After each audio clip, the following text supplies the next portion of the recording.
So I'm here with Lewis, who has really kindly been forced into doing this interview with me by his mum, mainly. Thank you so much for chatting to us. Like, I think it's really nice to hear from someone that lives here and that's sort of been involved in this area for longer than me. It's nice to learn things about all sorts of people, all sorts of ages. So thank you.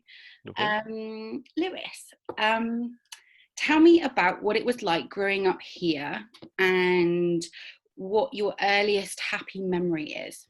Oh gosh, okay. So growing up here, so I've lived here 20 years on this street, um, and I think back when I was growing up, it was a lot different to now because we didn't have all this technology.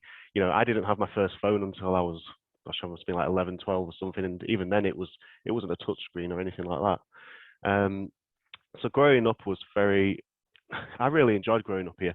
It was um, very, when I was growing up, I used to go out all the time, play with my mates, um, and we used to go to the park. And I never really, so my parents were really very overprotective with me going out and stuff. So I couldn't just go to town or go wherever I wanted.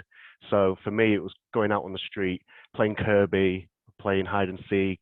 Um, During the summer, getting the water guns out, playing water fights and um, playing football or whatever kind of thing, go to the local park. Um, and I think a lot of my childhood, when I was growing up, was made up of that. I went to Archbishop Primary, which is now Alton CV. Um, I went there, which was absolutely fantastic. Absolutely loved that school, and I had a great education there. Um, Went on to Alton CV, Alton High, not Alton CV. Went on to Alton High. So I was there for seven years, I think it is. So year 7 to year 13, because I stayed there for my sixth form, which was, gosh, it was a scary transition going from primary school to high school, but really enjoyed that as well. That was all really good fun. Um, and then I think, obviously now I'm at university in Huddersfield and stuff, so had that change from here to Huddersfield for a bit. But I think growing up in Leeds, I love Leeds. I think Leeds is an absolutely amazing place, beautiful city. Good sport Um, teams as well. You're into your sport as well, aren't you? Sport, yes. So Leeds Rhinos are playing today. Yes, sport, love sport. So Leeds United for the football. Leeds Rhinos, massive fans of Leeds Rhinos. They're playing today at 2, just a friendly though. So, but we'll be watching that, supporting them. Yeah, it's. I think when you're brought up in Leeds, it's you become like Leeds United, for example, their fan base is just enormous, and we're all true fans and true. We're true to Leeds. We're all Leeds, aren't we? And that's what we say because we are all Leeds, and it's no matter what you're going through, and I think this is important to remember as well during COVID as well. No matter what you're going through, we're all here for each other, and sometimes people do forget that, and sometimes people do forget that we're one big community, and it's important to be there for each other and support each other. And that's one thing that really stuck out when I grew up here. I think it's changed a little bit over the years, but when I was growing up, there was so much community spirit, loads and loads and loads of community spirit. Everyone came together, everyone helped each other, and everyone had fun together. And I think you'd go out and you'd say hi to your mates when you see them or your neighbours. And I think over the years it's changed because of technology, and people don't really go out as much now, I don't think, to see each other really. You can go on Facebook and message someone, or you can do a Zoom call like we are, and I think, which is fantastic during COVID. With COVID, technology is amazing because there's people who haven't spoken. If without technology, they might not have been able to speak to someone for months now, half a year, if not longer. So technology is amazing, but I think it's sort of took away that sort of community feeling in a way. Now I know obviously there's the community centre that you do, which is fantastic. You do so much, and it's brilliant, and there is a lot of support and involvement and loads that is being done. I just think it's just changed, you know, the way things work, you know, and I think that's a natural change. It's not something that has been forced, you know, it's just happened naturally, I suppose, with the advancements in technology, really. And Yeah, right. You are right. I suppose we have to adapt. And it's tricky, but I'm with you on that. Like it's similar. I mean, I'm really old, so like I don't remember technology at all when I was growing up. yeah. So I think, yeah, no, that's a really interesting thing. I'd not really thought about it in that way, I guess, before. But yeah, that's an interesting point. It, If you could, you're sort of talking about being at school and going to Allerton High and your sort of student life. If you could give 15-year-old Lewis some advice, what would you say? What would you give? 15-year-old Lewis, I'd say really work hard. You know, work hard for what you want to do and what you want to get to. When I was growing up, I never really knew what I wanted to do, so I've always been creative and very technology minded. So when I was growing up, I always had my technology side, computing, all that stuff, and I've also had my music side. So I did a lot of music growing up. That started in primary school, you know, playing piano a couple of notes or playing guitar a little bit or whatever. And I think if I was to look back and say to myself, I think it's hard at that age to know what you want to do, but I'd try and say to myself, you know, try and find exactly what it is you want to do, because I had no idea. I went with the flow, and you know, I ended up where I am now, kind of thing, which thankfully worked out. But I think having a really good idea on what it is that you want to do, and just working hard for it, you know, try not to. I think at that age, I mean, I remember I used to go to school, come home, and I'd sit on my Xbox all day, or you know, play games all day and stuff, and leave homework sometimes to the last minute or whatever. And obviously, you know, try and avoid that. Just try and keep up with it, and you get back what you put into it, I suppose. And also, 15-year-old me, I'd probably say don't lose contact with people as well. Try and keep in contact with those that are close to you, and you know, if someone that you class as a friend, keep in contact with them, because it's what you need, isn't it? You know, when it comes to times like this, for example, a lot of friends from high school, I do talk to some of them still. We have a group chat and stuff, but there's also a lot of people that I don't talk to anymore that I used to be best mates with. I think to myself, well, if we did keep that contact, then you know, during times like this of COVID and stuff, you've got more people to talk to and socialize with. And I just think it's like you know, checking in on people and stuff as well. It's so important as well, I think. Yeah.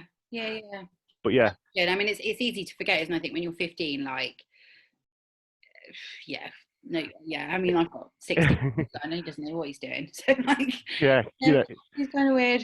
It is mad. It's So definitely keep your head down, work hard, try and have a good idea for what you want to do, and just don't let anything stop you as well.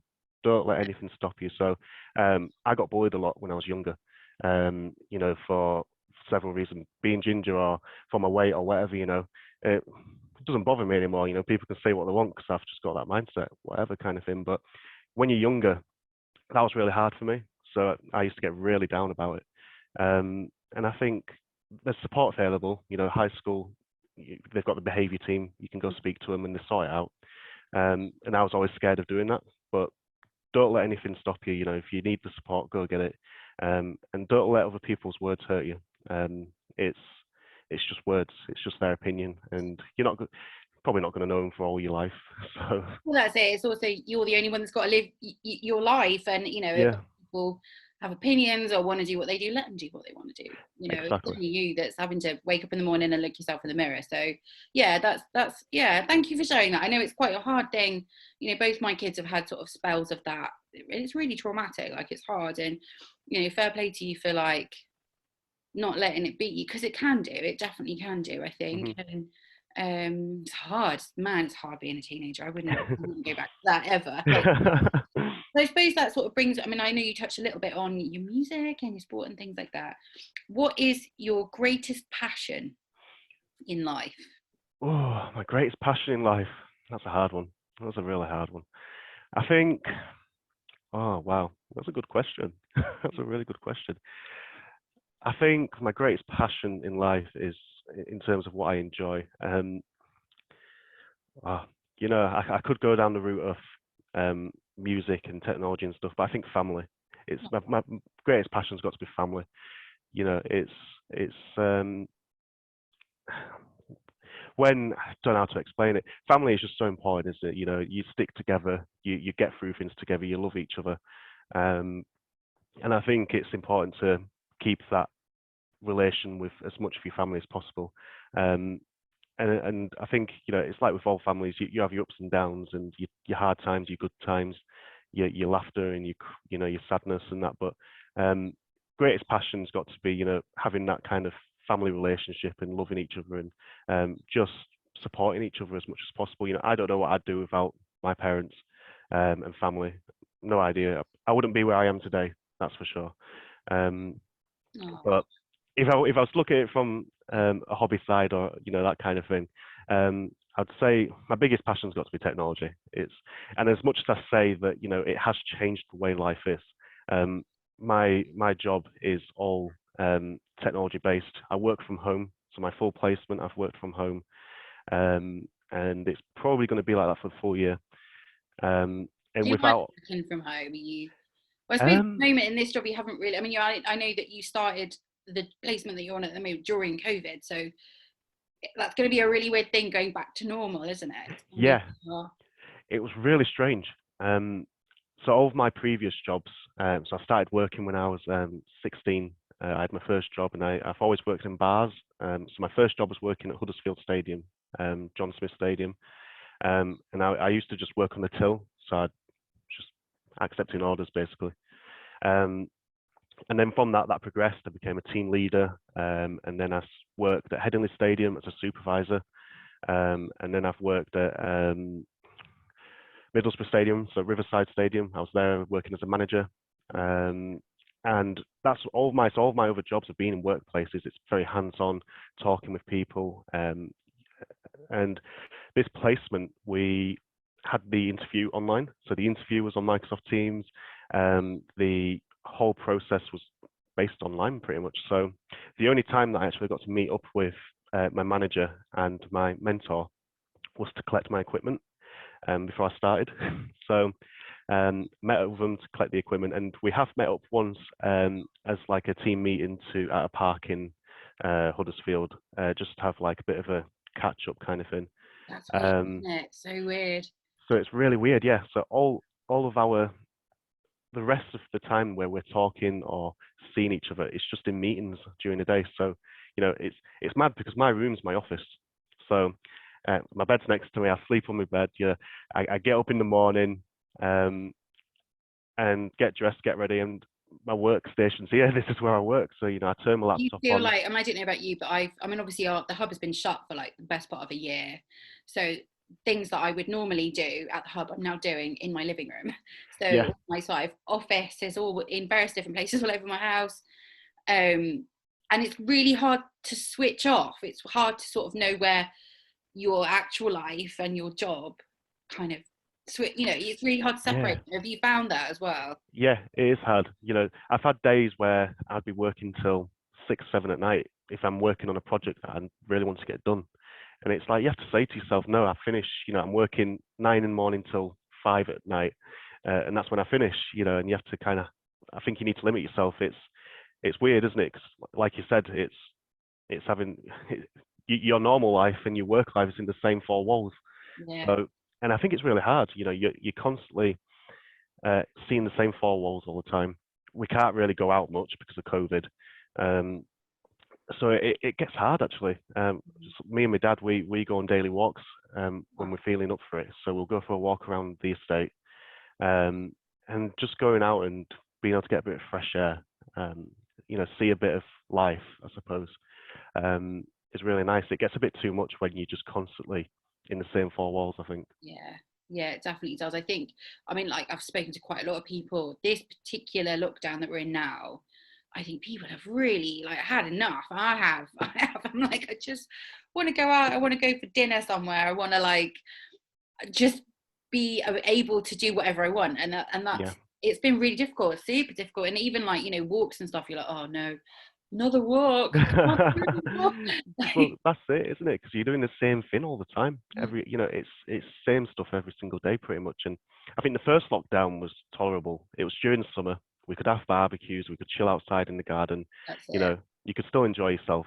The second lockdown, everyone was kind of like, oh gosh, not again, kind of thing. But we managed to get through it. And this third lockdown, it's just It's dragging, isn't it? so long. It just feels like Mm. forever. I mean, the kids have gone back to school, so for me personally, it's like, oh goodness, honestly, I love them to bits, but my word, yeah, just trying to find things to do. And if I ever hear the words homeschool again, I just think I'll run through a window. But it's, Yeah, definitely. so I suppose with that in mind, like sort of my last question really is with that in mind, and this last year being unprecedented, as everyone keeps saying all the time, what have you learnt about yourself in the last year? What have I learned about myself in the last year? Wow, gosh, some hard questions. um, what have I learned myself over the past year? I think it's, um, gosh, over the past year, it's been very difficult, but I think I've learned to myself that, it's very, I'm very capable. I'm more capable than what I thought I was, I would say. I think, um, with my placement stuff, for example, I applied to a few different places and I actually got rejected a few times on a few of them. I wasn't successful with them, and that really put me down at first. I thought, gosh, if I can't even get this, then how am I going to get this job or this or whatever? I mean, first thing my dad said to me, he says, look, if you've not got it, it's not meant to be. There'll be something better for you that will come. And that's what happened. I got this job with Kirklees, which was better than the other ones that I applied for. And over the moon, really happy with it. And it made me realize, I am better than what I think, kind of thing. Not without being big headed about it. It's not like I don't think I'm better than anyone else. It's just, You work really hard as well. Like you have worked really hard for things. I know you have. yeah, Mm. definitely. I think, yeah, it's just that it's realizing that you are capable. And I think this lockdown and this whole COVID situation kind of makes you think, well, we take a lot for granted, actually. I think it makes you realize. I realized to myself, there were so many things that I took for granted, going out to town or just being able to go out and do what you want, loads of other things as well. And it makes you realize, so, like, all this time that we've been spending with family and friends and, our bubbles, and it makes you think, like, life isn't all about, going out clubbing all the time and, getting drunk all the time or doing all these things that you can do outside. It's great if you can go out on a day out and do stuff, but I think, it makes you realize that, going back to what I was saying about family and stuff, you can have a lot of fun with your family as well, but it can get a bit too much sometimes as well. So, you do need that. You Um, balance, like definitely. yeah, definitely. Yeah. But yeah, I'd say it's made me realize how capable I am. Good. And it's made me realize that, we shouldn't take things for granted. We're still lucky for what we do have. And we're lucky that we've got all this technology available. We're lucky that we can go out and, we're lucky that we've got stores where we can get food and drink. And, it sounds exaggerated, doesn't it? But, we are in a very lucky position That's it. considering. That is it. I mean, I don't know what we would have done in this situation. Then I'm reading about the 1918 pandemic and just thinking, oh my word, they didn't have Zoom. Like, what did they do? Exactly. What did they do for like 2 years? Yeah. Sit and stare at stuff. Like, yeah, it's mad. Oh, Lewis, honestly, it's been a real privilege to speak to you. Actually, like, I know it's kind of weird, isn't it? You have like these fleeting conversations with people and you have a quick 5 minutes, but you don't really get to really sit down and kind of go, right, who are you? What are you about? And it's nice. It's nice to be able to do that. I think like we're in a hugely privileged position. And thank you as well. I just wanted to say as well, like Lewis donated one of his, a guitar to the hub once. Yeah. And Yeah. it gets used all the time. And your mum specifically said, don't sell it to anyone. It's to be played. And Yeah. I didn't really give it as much weight as it probably deserved at the time. But I can think of at least 3 or 4 young kids that have come in and have never picked up a guitar before and have gone, oh my word, like this is the best thing ever, and are now having guitar lessons on the back of you just donating like a throwaway guitar. Thank you so much. Like, Not a problem at all. yeah, it was a lovely thing for you to do, so thank you so much. Oh, Lewis, honestly, like here's to, like, you know, more conversations in real life later on this year, hopefully, when everything kind of Definitely. but thank you Definitely. so much for speaking to me, Lewis. Like, that's No awesome. problem. Thank Thank you for having me. No worries.